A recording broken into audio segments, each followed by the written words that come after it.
অনেকদিন বাদে সকালে মানে সন্ধেবেলায় হতে যায়, মানে 6টা বাজতে যায়।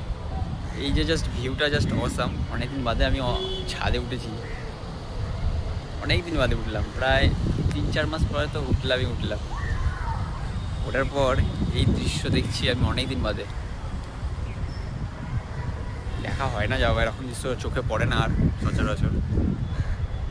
জাস্ট ভিউটা অসাম লাগে আমার এখান থেকে।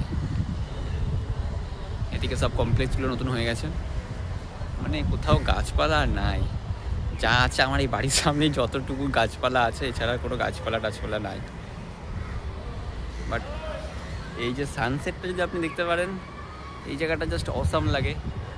এটা আপনাকে আমি কী করে বোঝাবো, কিন্তু যা লাগে একদম অসাম আছে। আর এখান থেকে আমাদের এটা হচ্ছে রেল কোয়ার্টার, আর বাড়ির সামনে আমার এই রাস্তা।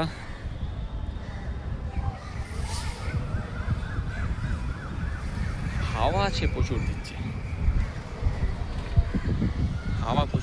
আজকে। আমার খুব ভালো লাগছে যাওয়া, বলে লাভ নেই, হেভি লাগছে। চুলগুলো ঘুরঘুর করে উঠছে, হেভি লাগছে।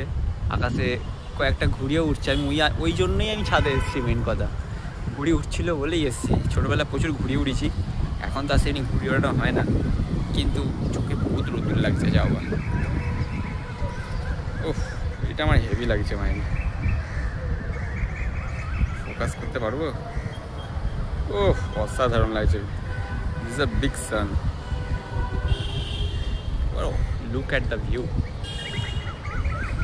ওহ, অসাম লাগছে একদম, পুরো সানশাইন।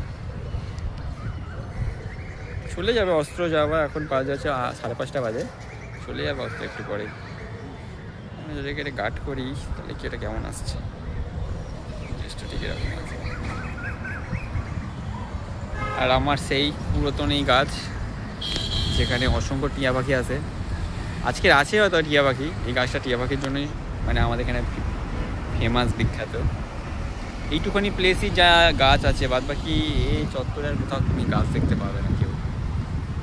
কোথাও গাছ এমনি নাই, কয়েকটা টুকিটাকা গাছ আছে, বাট সব জনবসতি হয়ে গেছে। এখন বুঝছে না, পরে কদিন বাদে যখন অক্সিজেন পাবে না, তখন দেখবো সব বাড়ি ঘর বেঁচে দিয়ে ছাদের ওপর সব গাছ লাগাবে। ঠিক আছে, আজকে বলতে এইটুখানি, পরে দেখা হবে। আমি ততক্ষণ এই সানসেটটার মজাটা নিই। ঠিক আছে, চলো, টাটা, বাই বাই।